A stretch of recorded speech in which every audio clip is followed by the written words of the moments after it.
Hello，大家好啊，欢迎来到老王 DIY。今天呢，跟大家说一下这个洗衣机的故障分析和它的电机种类，还有这个电机故障。我们一台洗衣机啊，它不工作以后呢，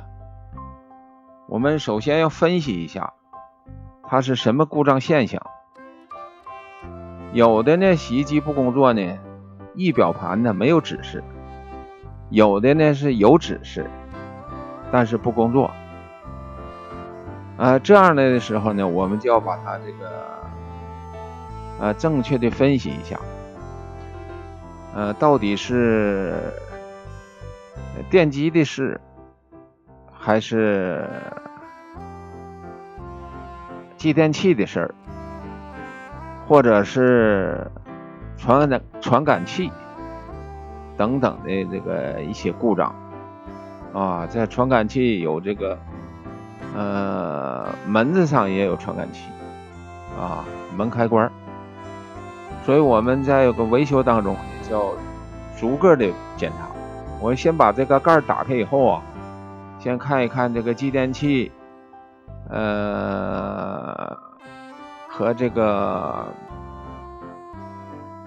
电磁阀，因为我们这个机器啊，要是完全没有显示，也可能各种导线断路，也可能呢就是各种继电器不工作。所以我们在分析故障的时候就要多考虑一下。这个洗衣机啊，目前这个洗衣机这个电机的种类呢，有这么几种有感应式电机，有这个串机整流指式电机，还有3相变频电机，另外还有直流无刷电机等等这些种类。我们涉及到的这个电机基本上就是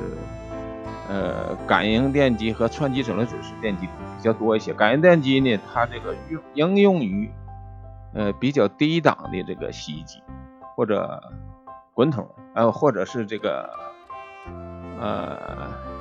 立式的那种甩干筒，或者是立式的那种洗衣机。一般的滚筒洗衣机呢，多用这个3相变频电机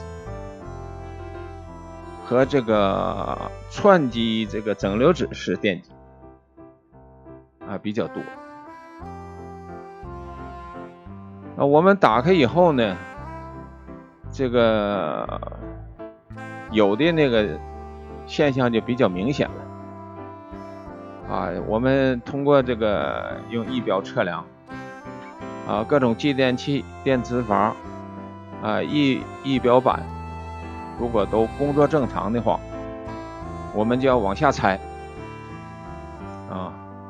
我们看一下这个电机就是变频电机，这个是滚筒式的3相变频电机这个电机呢是比较很少出故障电机本身很少出故障所以我们在使用当中呢，这种这个洗衣机呢稍微的寿命长一些这个电机你看在背后背后很薄，这个电机但是直径很大转圈是一圈泳池，中间是线圈3相变频。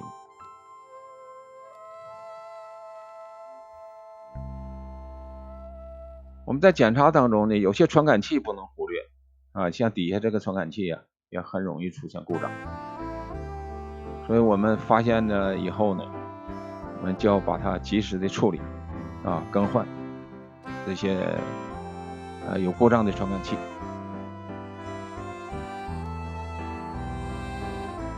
这个一般的洗衣机这个电机故障排除以后呢，一般就没什么问题了。特别是这个串机整流指式电机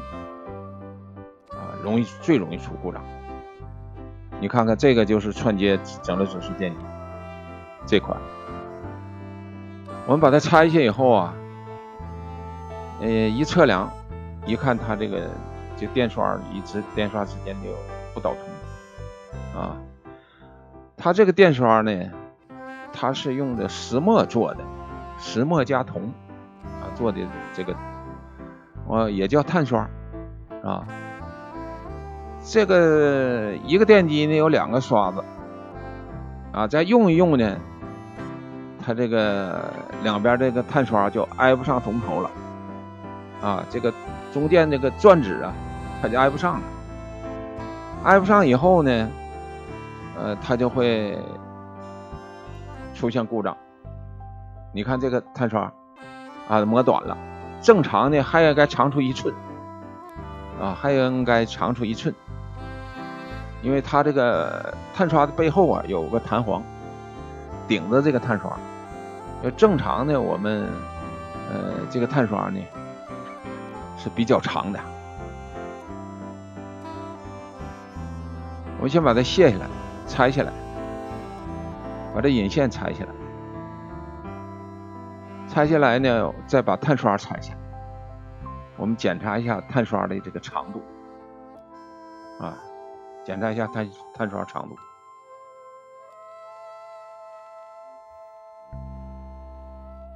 你看这个长度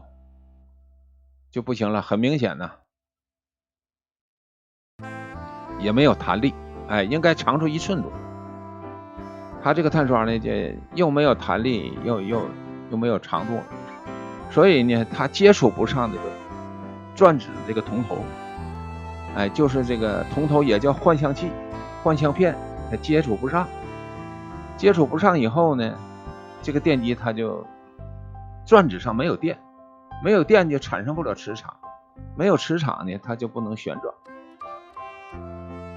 啊，我们换一个新碳刷，看一看比它长多少。啊，我们看一下，要长出1寸多，是不是啊？这个新碳刷换上以后，因为它后面有弹簧嘛，顶着，你看，你摁下去以后，这个就弹不出来了。新的呢，你看它就弹出来了，啊，有弹力。所以我们呢再把它上上，把它安装上，把这个碳刷。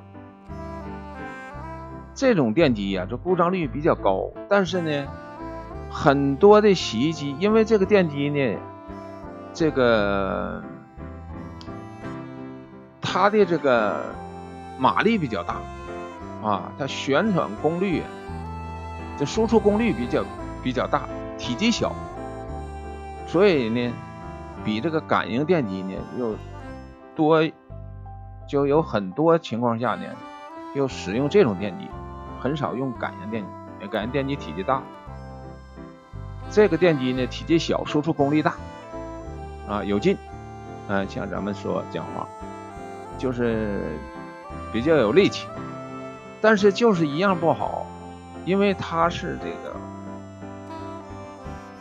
整流指式的，带碳刷的，所以这个碳刷经常有磨损，隔一段时间呢就要换一下。有的时候电机坏了没啥大毛病，就换一对碳刷就可以了，然后问题就解决了。不要换电机，有的人呢一着急连整个机器都扔了，都不要了。实际呢就在这几块钱的碳刷上，你把它换上就可以了啊，也不用花大价钱，把它上好恢复原状就可以了。把它紧固好，紧固好以后呢，把它上到支架上，我们把这个上盖和前脸恢复好，这台机器就完事大吉了。好了，今天就到这吧，喜欢的朋友点赞关注，我们下期再见。